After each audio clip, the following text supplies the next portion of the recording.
जय श्री कृष्णा दोस्तों। आज मैं एक नई कहानी लेकर के उपस्थित हुई हूँ। तीन पुतले की कहानी है जो कि ये सिद्ध करती है कि हर ज़्यादा बोलने वाला इंसान ज़्यादा समझदार नहीं होता है और हर कम बोलने वाला इंसान डरपोक नहीं होता है। ज़्यादातर हम इस धोखे में पड़ जाते हैं, जो ज़्यादा बोलता है, फटाफट बोलता है, हमें लगता है कि ये ज़्यादा ही समझदार है, लेकिन ये हकीकत नहीं है। ये किसी भी एग्जाम्पल की मोहताज नहीं है। ये बात 100% सच है। तो ये तो तीन पुतले की कहानी है। ये सिर्फ कहानी नहीं है, बल्कि हमारे सीखने के लिए, हमारे जीवन में हमारे आसपास जैसे लोग होते हैं, जैसा व्यवहार होता है, एकदम सच साबित होती है ये कहानी। तो राजा का दरबार सजा हुआ है। दरबार में सभी दरबारी बैठे हुए हैं, राजा गद्दी पर बैठे हुए हैं और एक दरबारी तीन पुतलों को लेकर के आता है और वो राजा के सामने तीन पुतलों को प्रस्तुत करता है। और राजा को अजीब सा लगता है। वो देखते हैं कि ये तीन पुतलों को क्यों लेके आया है और तीनों पुतले सेम है, कोई भी डिफरेंस नहीं है इसमें। तो राजा ने पूछा कि ये तीन पुतलों का क्या मतलब है, इसको लेकर के क्यों आए हैं आप? दरबारी ने कहा कि महाराज, ये तीन पुतले देखने में तो एक जैसे हैं, लेकिन इसमें अंतर है और वो अंतर बहुत बड़ा है।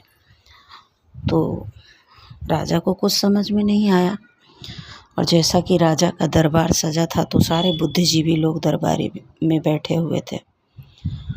तो राजा ने बुद्धिजीवियों की तरफ इशारा करते हुए बोला कि आप लोग इसमें निश्चित करिए कि इन तीनों पुतलों में क्या अंतर है। सभी दरबारी एक एक करके ध्यान से पुतले को देखे, तीनों को, और किसी को कोई भी अंतर उसमें समझ में नहीं आया। फिर सब लोग शांत हो गए। दरबार में पूरी तरह से सन्नाटा छा गया। किसी भी दरबार में सन्नाटा तभी छाता है जब किसी सवाल का जवाब नहीं मिलता है या फिर कोई बहुत बड़ी घटना हो गई हो तब।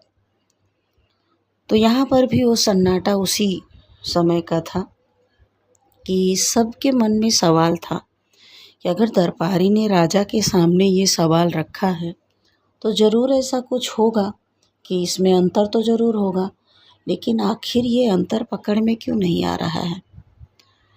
तो राजा ने सबकी तरफ देखा और सबने अपनी निगाहें झुका ली। राजा को उस बात का जवाब मिल गया कि किसी को भी इन तीनों पुतलों में कोई अंतर समझ में नहीं आ रहा है। अंत में राजा ने अपने महामंत्री की तरफ देखा। उनको पता था कि महामंत्री को कोई न कोई अंतर इन तीनों पुतलों में ज़रूर मिल जाने वाला है। महामंत्री जी आए और ध्यान से तीनों पुतलों का निरीक्षण किया, आगे से, पीछे से, अगल से, बगल से। उसके बाद उन्होंने एक सैनिक को बोला कि तीन बड़े बड़े तिनके लेकर के आओ। राजा आश्चर्यचकित होकर देख रहे हैं, सभी दरबारी लोग भी देख रहे हैं, सुन रहे हैं कि आखिर तीन तिनके क्यों मंगा रहे हैं महामंत्री जी। तीन तिनके लेकर के सैनिक आया और महामंत्री ने उन तीनों तिनकों को पकड़ा। एक तिनका उठाया और पहले पुतले के कान में डाला और वो तिनका कान में से गया और मुंह से निकल आया। दूसरा तिनका लिया और दूसरे पुतले के कान में डाला। एक कान में डाला, दूसरे कान से निकल आया, मतलब दोनों आर पार हो गए। फिर तीसरा तिनका लिया और तीसरे तिनके को कान में डाला और वो तिनका अंदर चला गया, कहीं से नहीं निकला, न मुंह से न कान से। फिर राजा ने सवाल किया कि ये तिनका डालने का क्या मतलब है, इससे आप साबित क्या करना चाहते हैं? महामंत्री ने बोला, महाराज, इन तीनों पुतलों में बहुत बड़ा अंतर है जो साबित करने के लिए मैंने इन तिनकों को इनके कान में डाला। राजा ने पूछा, वो कैसे? दरबारी भी सभी स्तब्ध और आश्चर्यचकित महामंत्री की तरफ देख रहे हैं कि आखिर इससे सिद्ध क्या होगा। महामंत्री ने कहा, महाराज, ये जो पहला तिनका हमने पहले पुतले के कान में डाला और वो कान से जा कर के सीधा मुंह से तुरंत निकल आया, इसका मतलब ये है कि ये पुतला जो कुछ भी सुनता है बिना सोचे समझे उसको बोल देता है। कुछ सोचता समझता ही नहीं है, उसके हिसाब से जो कुछ भी हमने सुना, जो कुछ भी सामने वाले ने बोला वो सही है और वो दूसरे को भी फैला देता है। फिर दूसरे पुतले को एक कान से डाला तिनका और दूसरे कान से निकल जाने का मतलब ये है कि ये पुतला जो भी बातें सुनता है समझता है उसको सामाजिक रीति रिवाज या सामाजिक मूल्यों से कोई मतलब नहीं है। जैसे बोलते हैं ना कि ये तो कुछ केयर ही नहीं करता, एक कान से सुनता है दूसरे कान से निकाल देता है, उस टाइप का पुतला है। तीसरा पुतला जिसके कि मैंने एक कान में डाला और वो तिनका न तो मुंह से निकला न तो कान से निकला। इसका मतलब ये है कि ये जो तीसरा पुतला है वो पूरी तरह से मैच्योर है, जिसको कि हम परिपक्व कहते हैं। वो किसी भी बात को सुनता है, अपने अंदर ग्रहण करता है, उसका मंथन करता है और उसको मंथन करता है, उसको अपने आचरण में लाता है।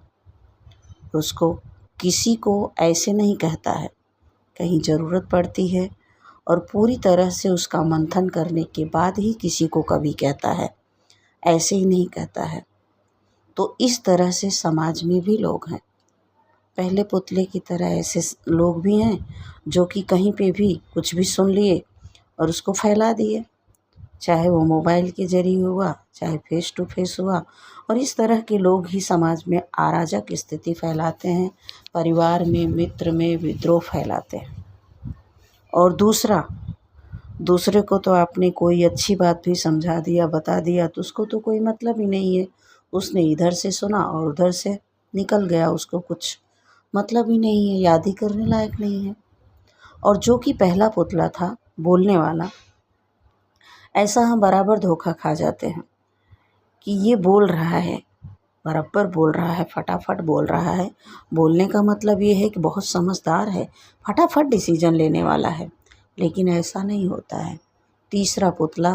तीसरे पुतले का मतलब ये है कि पूरी तरह से मैच्योर व्यक्ति, जिसके सामने कोई कितनी भी अच्छी बात कह दे, कितनी भी खराब बात कह दे, कितनी भी कड़वी बात कह दे, गाली भी दे दे, लेकिन वो व्यक्ति कभी भी उसको किसी को कहता नहीं है।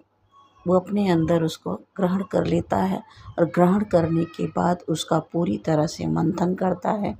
उसके बाद उसमें से मेन चीज़ जो है वो ग्रहण कर लेता है, बाकी सब निकाल देता है।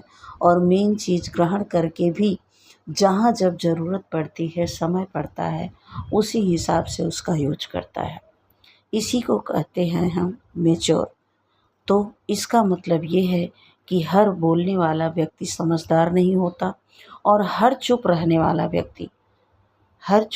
वाला व्यक्ति पागल और बेवकूफ़ नहीं होता है। किसी भी व्यक्ति को सुनना, समझना, शांत रहना, मौन रहना बहुत बड़ी बात होती है। अधभर गगरी छलकत जाए। ज्ञानियों ने कहा है कि जिसके पास ज्ञान नहीं होता है, आधी भरी हुई गगरी अगर आप उठाएंगे तो वो छलकेगा, उसका जल जो है छलक छलक के गिर जाएगा।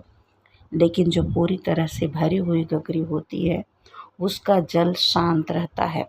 आप पूरा मटका भर करके लेके चले जाओ सर पे रख के, लेकिन वो शांति से चला जाएगा, एक बूंद पानी भी नहीं टपकेगा।